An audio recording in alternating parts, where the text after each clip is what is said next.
our country director in West Africa. I have been asked to ask him some questions for our listeners, and I'm just going to go through the questions, and he's just going to give some honest feedback. He has incredible insight. He's doing an amazing job here. God is moving beautifully through this man and his wife and our West African staff.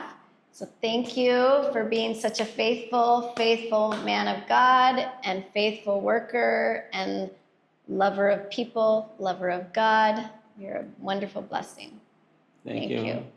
All right, so I'm just going to hit my questions for you. The first one is, what excites you most about what Orphan Relief and Rescue has been doing this year? As the greatest excitement that I have this year on what ORR has done or is still doing this year, I will say it has two different parts of it. The first part is the ORR is emphasizing a lot on gospel preaching. And the second thing is that many children are coming back from slavery. That's how I can just say it. The spiritual and the physical. Yeah. Okay, I love that. Thank you. All right, the next question. Looking back at the beginning of the year, where did you see the greatest breakthrough in preventing child trafficking? Changing of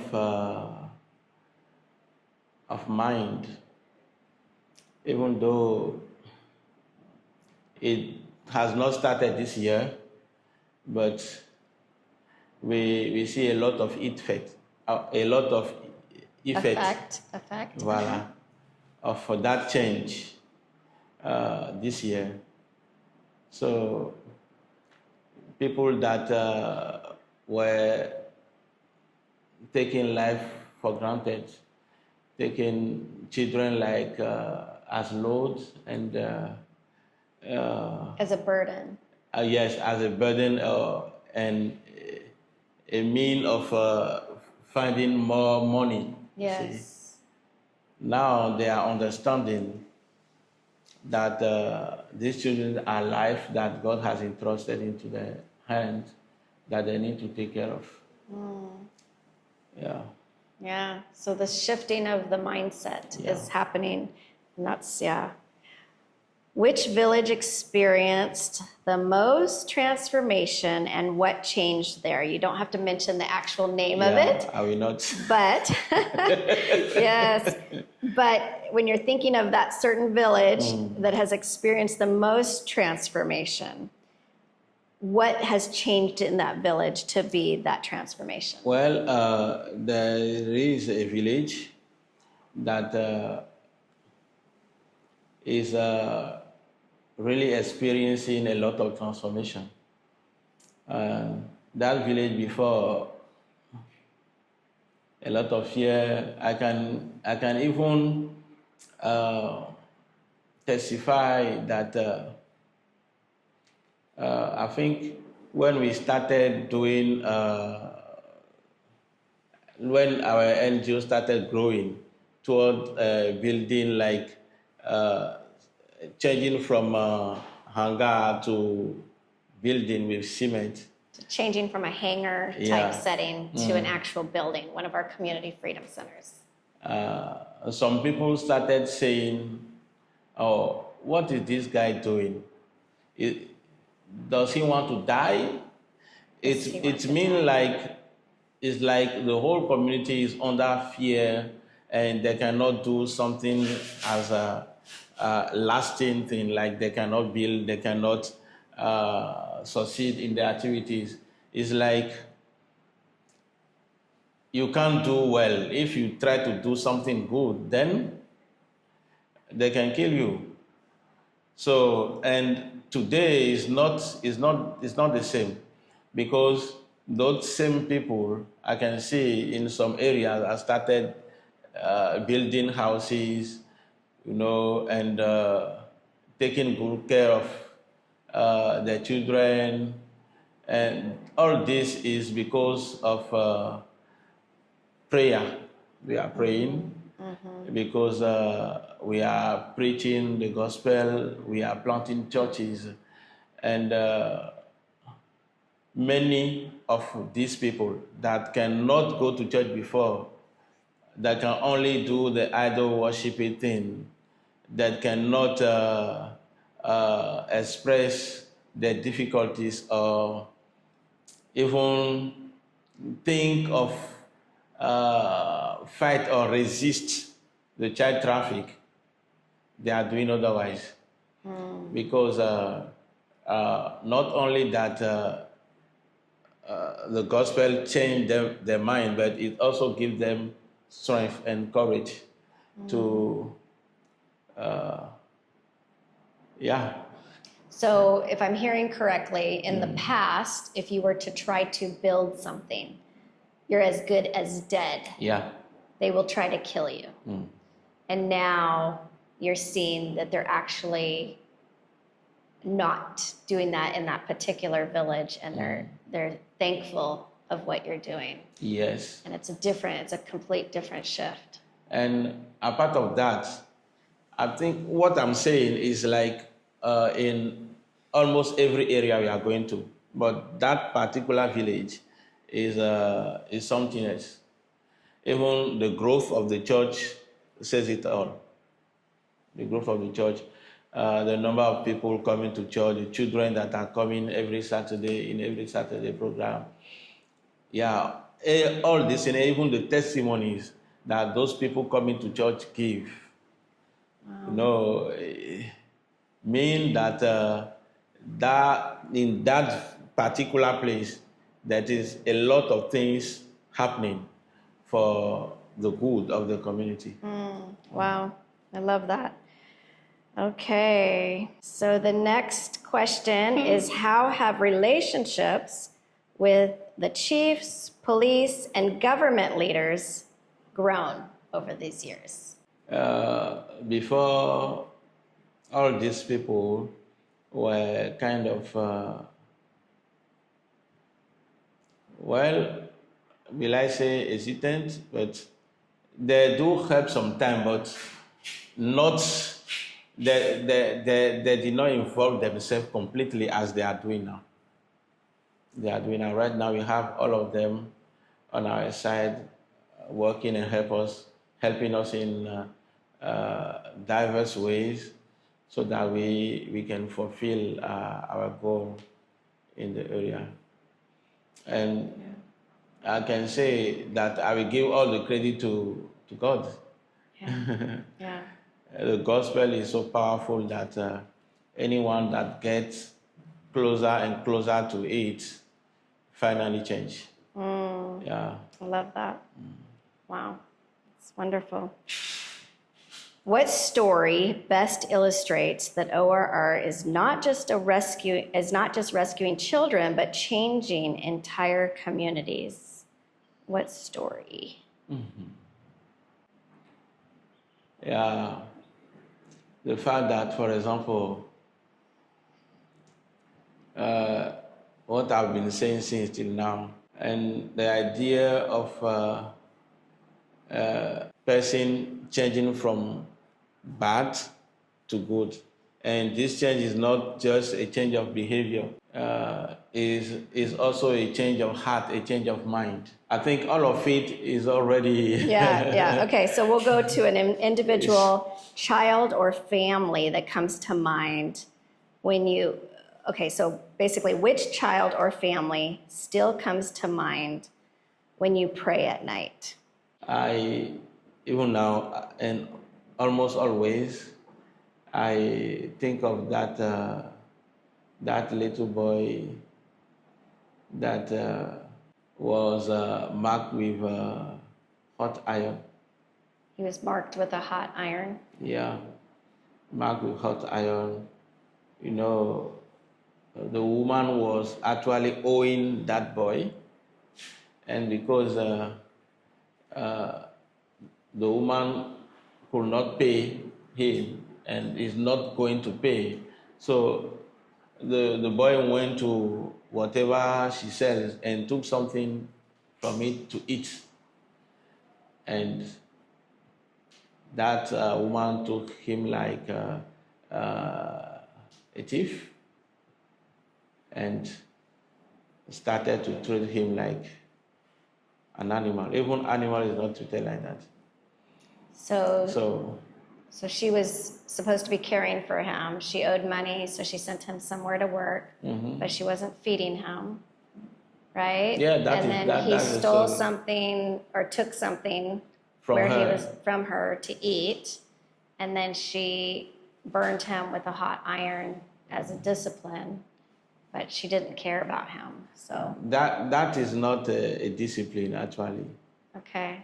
That is a very bad treatment. Is a Yeah, just evil. It's evil. It's evil. Yeah, there's no excuse for that. It's evil. And Yeah. whenever I think of that, I put myself in the shoe of that boy, and Yeah.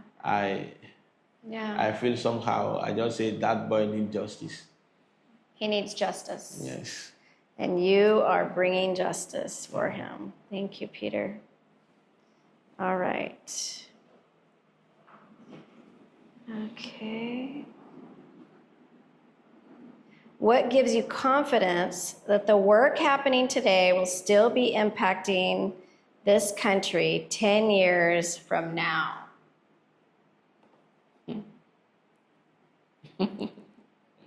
You know, God gives everlasting life. He gives what? Everlasting life. Everlasting life. And the Lord Jesus said, I have given you my peace, not the way the world gives. Mm. The peace that the world gives is just for a moment. Yeah. But whatever God does lasts forever. Mm-hmm.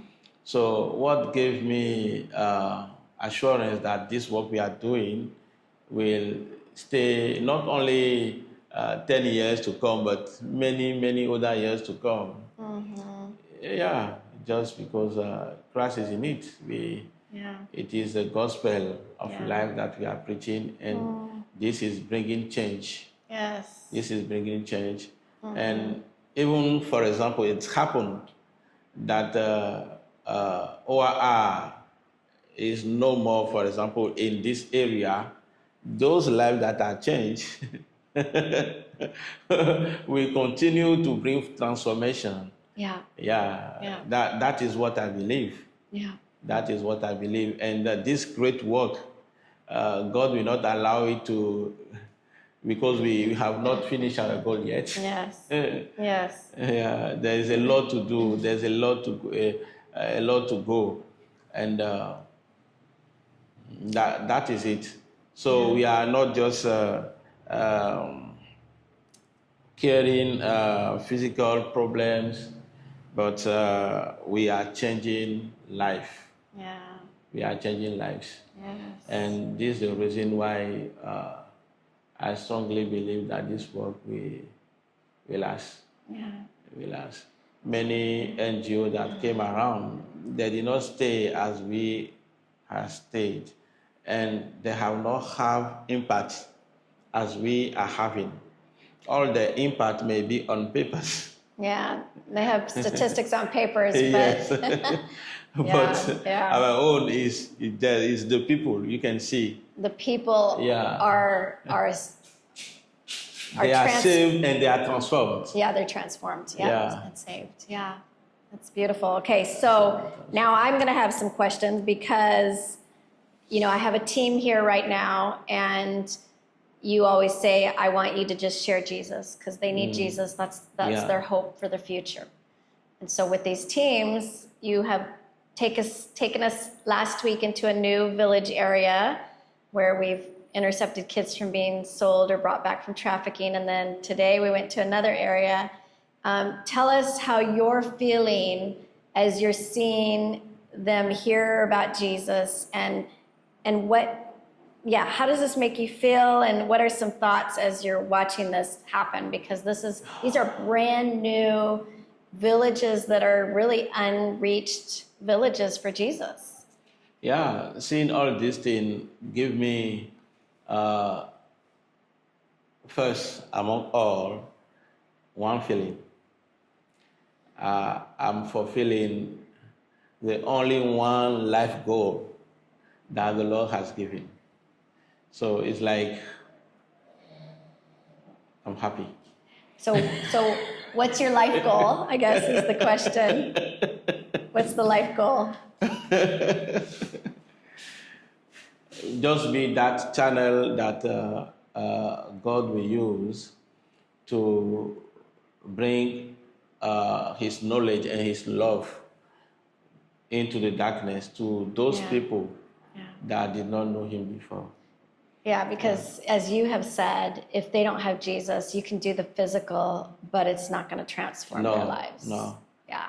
So It's just like you are hungry and you take food. Yeah. But does it mean that you won't be hungry again? yeah, yeah. Yeah, you will. So Okay, so what are some observations with the meeting last week and then the one today, just in watching the audience? What's your thought as you're watching the audience? Because you know, at the front there's chiefs, elders, community leaders. They're all wondering what you're going to talk about, what you're going to say, how you're going to say it, and what's your thought as you're watching these different ones? I will say that it's amazing. It's amazing to us and amazing to them, because for them, coming to our meeting as first meeting for them, they don't even know what we are going to share. Yeah. See? Yeah. And most of them are deep into idol worshiping and doing sacrifice and trafficking, and we come to them with a gospel. And firstly, they will think that it is an antagonist news. A what? An antagonist, an enemy. Oh, Like- okay. Like, An enemy of what they're doing. yes. Okay. Okay. Then we think that the news we are bringing is against them. Okay. But as the message is going, before it ends, they understand that we have not come like enemy, but we come as friends, ready to love them the way God does, ready to help them the way God wants to. So you can see that from the beginning, you will see them frowning their faces, maybe like Frowning Yeah. and scorning at us. Yeah. okay, Yeah. let me see what they are going to say Uh-huh. and what they are going to do, what they are able to, something like that. Yeah. But lately, you can see those people frowning their faces coming to Christ, accepting prayers. You see, Yeah. yeah. Yeah, so it's very intimidating, when we're up front to speak, because we know what we call in America, they're sizing you up. They're looking and Yeah. what are you going to say against what we're doing, type Exactly. thing. So yeah, it is very intimidating. Exactly. So all this shows me that the only thing that can really unite people, the only thing that can really bring peace and well-being is the gospel. Yeah. So we share practical, what trafficking is, that we don't want them to get in trouble with the law. Exactly. We don't want them to go to jail. We're here to help you. And, we do share the practical. And then we share, the love of Jesus. We want to share also the love of Jesus, because that's what helps us and transforms our lives. And so that's when the testimonies come in. But yeah, it is interesting to watch the faces shift from being really angry-ish, Yeah.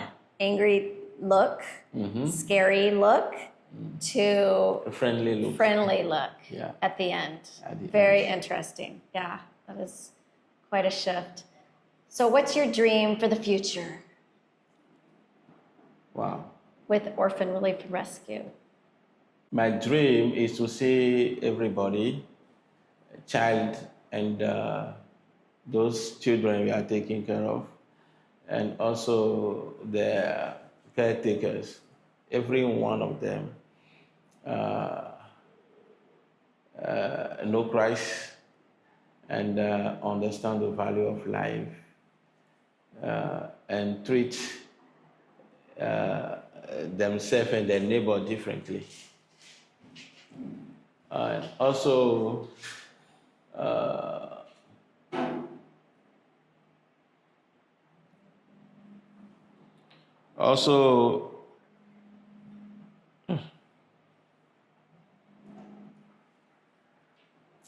I will say the same thing also in another way, because having every single person saved goes through preaching of the gospel and planting church. So my goal is to have, as Orphan Relief and Rescue is reaching every village, to establish church along.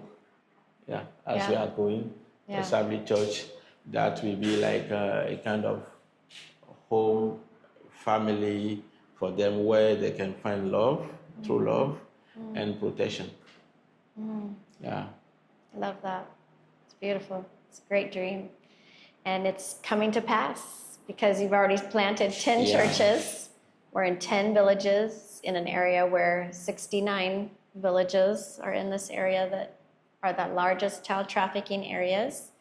And we're just going one after the next as God provides. And so. In that same way also, because fighting against child trafficking, I think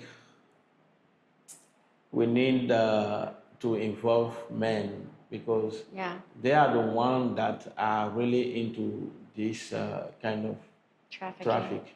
So if we can involve them, gather them into small groups, think and work together to fight against this child traffic, it will be really helpful. Yeah. I'm finishing writing down a project on that. Yeah. Already we will first start with these 10 villages and like an example, and we see how it goes. And if it works well, then we will do the same thing until the 69 villages are all covered. So getting groups of men together, and they're the child trafficking safety unit, basically, but it's community based. Community based. I love that. It's great. Wonderful. I can, okay. Let me get back to my conversation. Yeah, I love it. Thank you. All right. Well, thank you so much. I love everything. I love your heart, and thank you for sharing. It's beautiful. Thank you for listening to the Voice with Action podcast. If you enjoyed today's episode, would you consider sharing or subscribing to this podcast and leave a 5-star review to help us grow? If you want to reach us or help us end child trafficking in West Africa, go to orphanreliefandrescue.org. That's orphanreliefandrescue.org. See you next week.